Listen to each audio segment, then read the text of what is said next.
Hello everyone. This is Dr. Madhushri Chatterjee and welcome to MC Biology classes. This is the last part of sexual reproduction in flowering plants. Let me start this class by asking you few MCQ questions from the previous part, that is part 2 of this lecture series.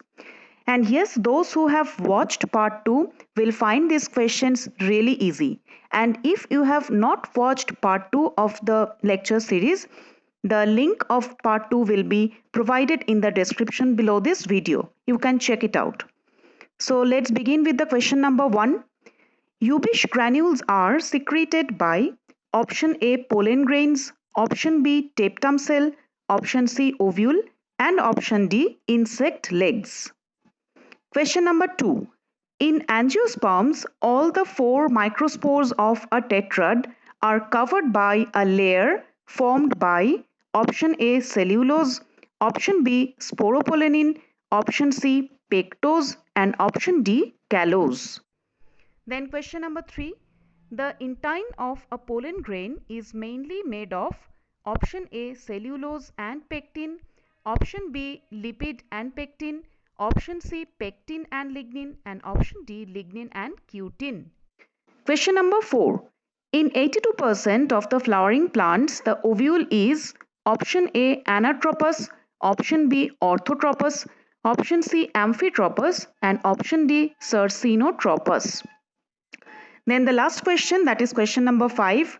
Number of chromosomes in nucellus is 24.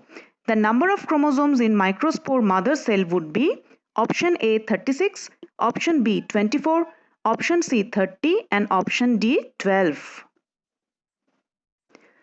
Then let us begin the class with post-fertilization changes. Now post-fertilization changes involve two events. First is formation of endosperm and the second one is embryogeny. So let's start with the formation of endosperm.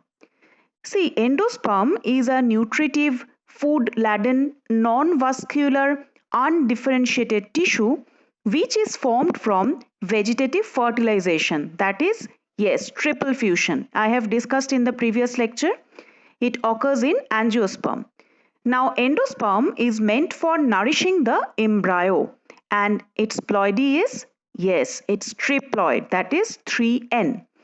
Now, endosperm formation starts prior to embryo formation and is completed along with the development of embryo. Now, depending upon the mode of development, endosperm is basically of 3 types. First one is nuclear type. So what happens in nuclear type? Here for your easy understanding, I have given the diagrams as well. In nuclear type of endosperm, the first division of primary endosperm nucleus and few subsequent nuclear divisions are not accompanied by cell wall formation. The nuclei produced are therefore free in the cytoplasm of the embryo sac and they may remain free indefinitely or wall formation takes place later on. In the coconut, cell wall formation of endosperm is never complete. Okay. So moving on to the next type, that is cellular endosperm. What happens in cellular type? In this case, there is cytokinesis after each nuclear division of endosperm nucleus. The endosperm thus has a cellular form from the very beginning because first and subsequent divisions are all accompanied by wall formation. Okay, it is found in Petunia, Datura, Balsam, etc.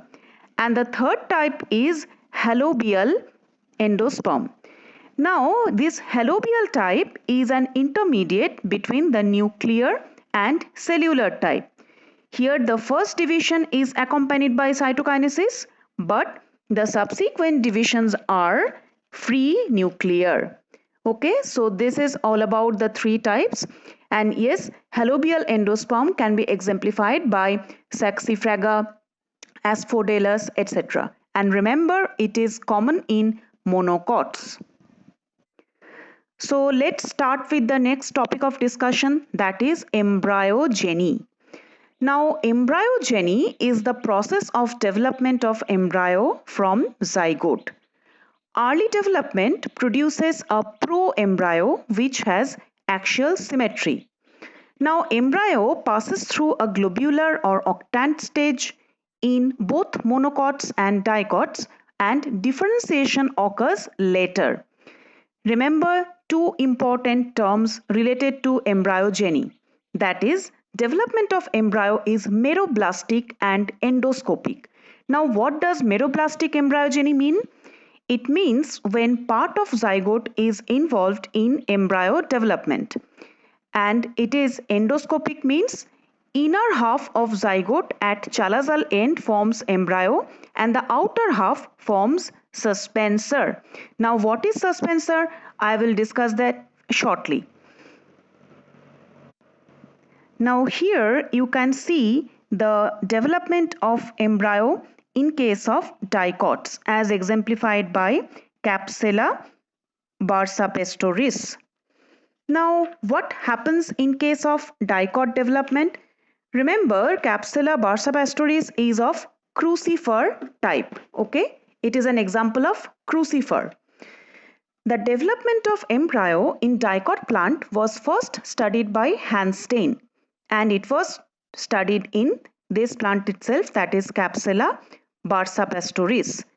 Now, 5 types of embryogeny were discovered by P. Maheshwari, and crucifer type, that is this type, is most common. Now what happens here? See, it's very important and you might think it complicated, but it is actually not complicated if you go through it minutely. Please pay attention. Here, the zygote divides by transverse division into two unequal cells. The larger one is known as suspensor cell or basal cell, whereas the smaller one is known as embryo cell or terminal cell.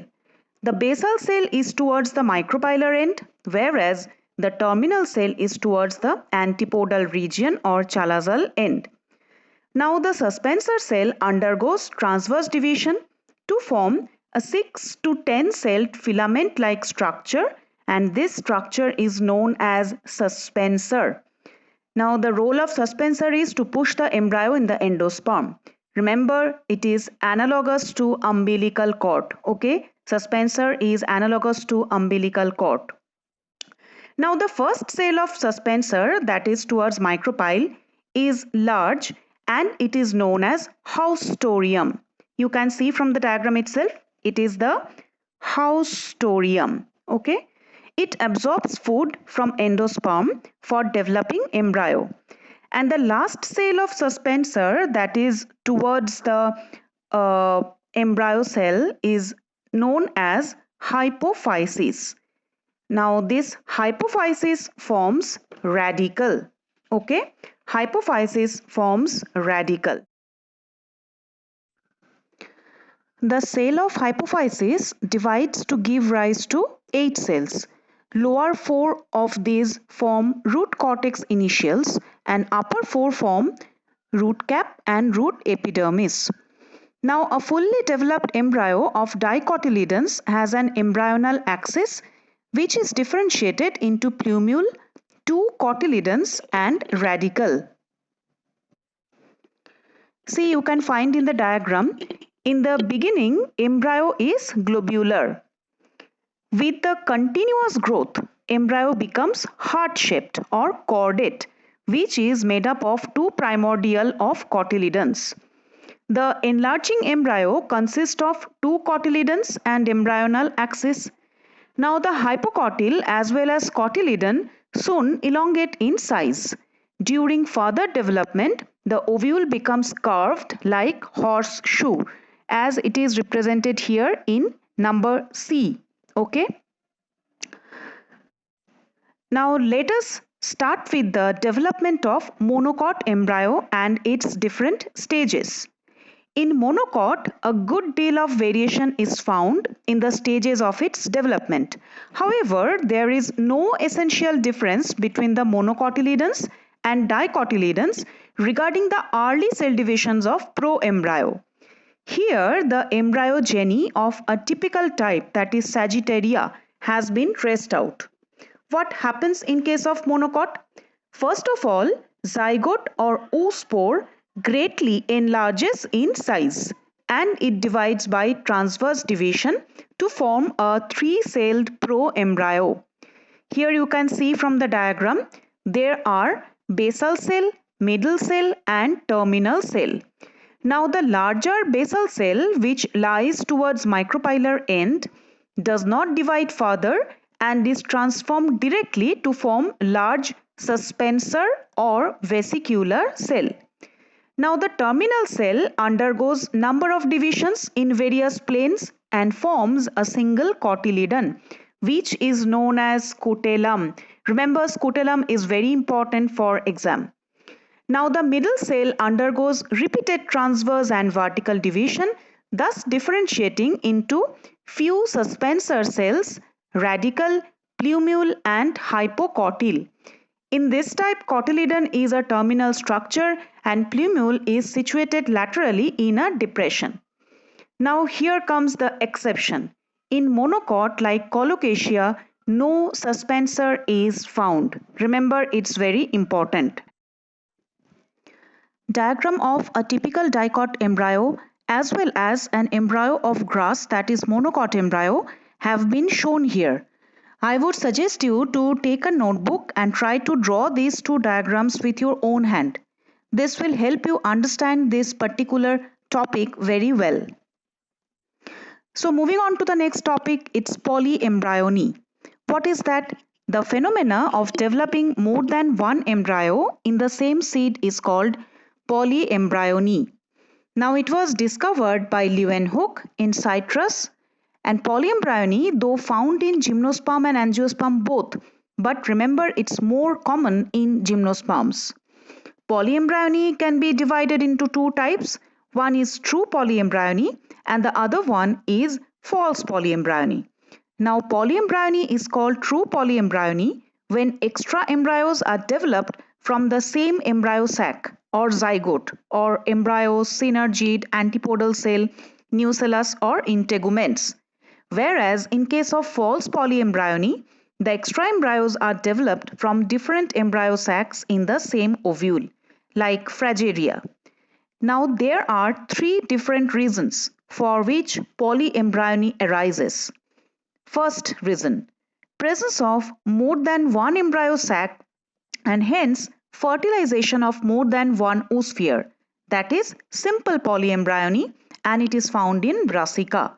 The second reason is entry of more than one pollen tube in an embryo sac and fusion of extra male gametes with the synergids or antipodal cells.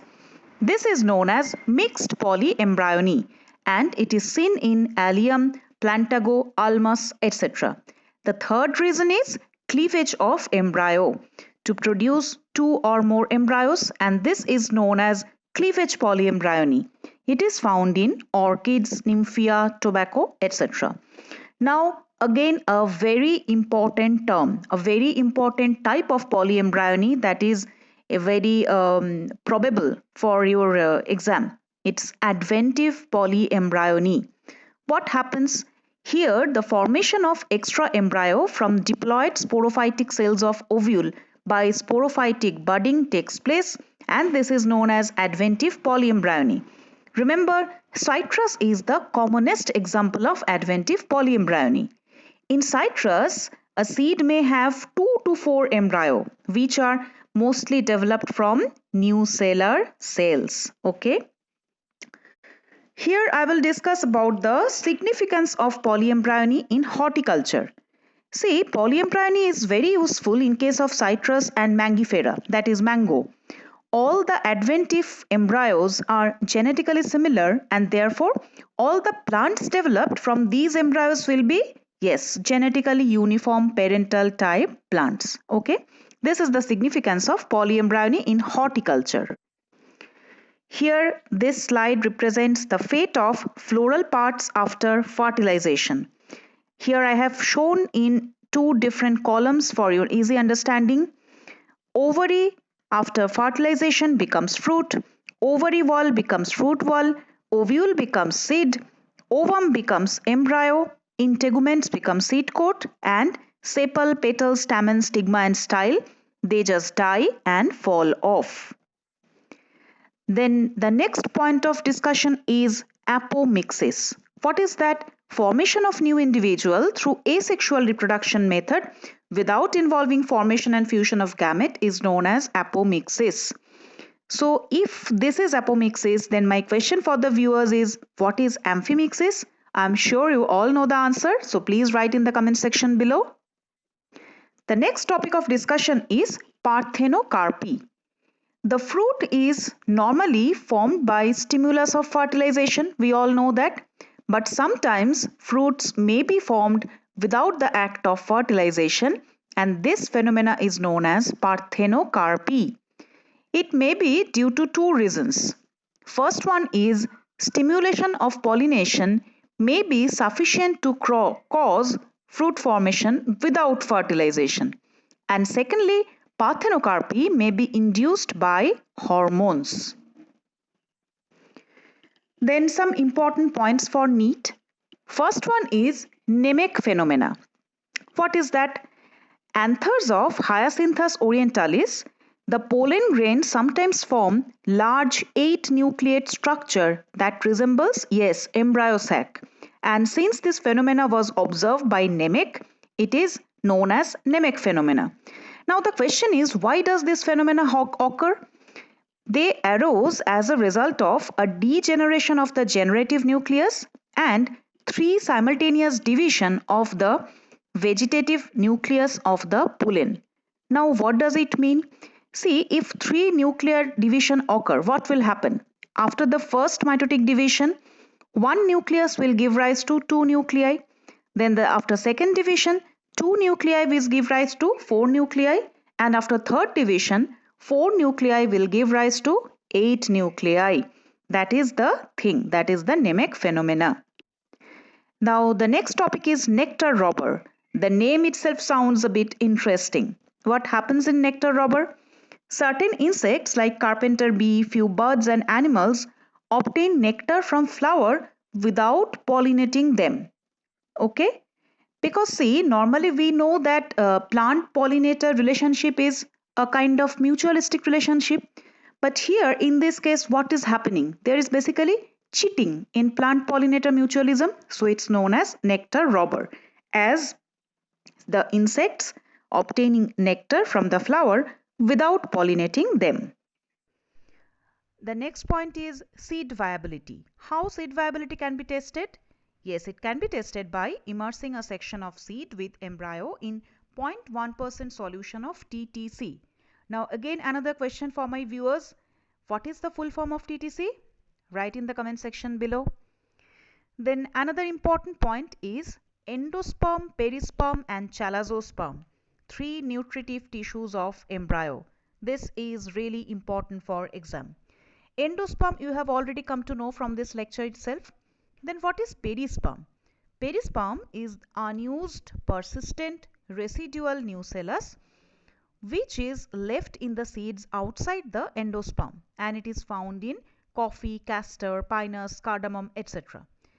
And what is chalazoosperm? See, nucellar cells in chalazal region of ovule form chalazoosperm which stores fats and starch and is the substitute for endosperm.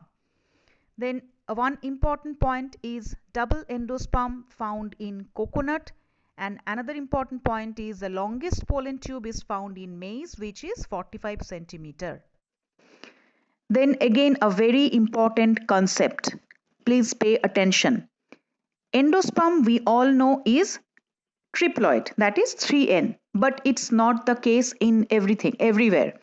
Endosperm can be haploid in gymnosperms, and among few angiosperm like in Amanita family, angiosperms the endosperm can also be haploid. So it's a very important concept. Haploid endosperm is found in gymnosperms. Then again one important point has been mentioned. Endosperm of ivory palm, that is Phytolepis microcarpa, is hard cellulosic and used to make umbrella handle, button and billiards ball. Then the last point that has been mentioned here is the number of nuclei contributed by male gametophyte in endosperm formation is constant and always one. It's very important concept. It is the number of nuclei contributed by the female gametophyte that varies in the types of embryo sac. If you find any difficulty in understanding this particular concept, you can ask me in the comment section, or else just wait for my next video where I will be discussing different MCQs on this particular chapter. And I hope discussion on the MCQs on this particular topic will make this topic easier for you to grasp. And here comes the time to discuss the answers of the MCQs that were asked in part 2 of this lecture. Those who have not watched part 2, I will put a link in the description. You can check this out. And these are the answers. Please take it down. So that's it for this lecture. If you have any query, write in the comment section. So thank you. Thank you so much for watching.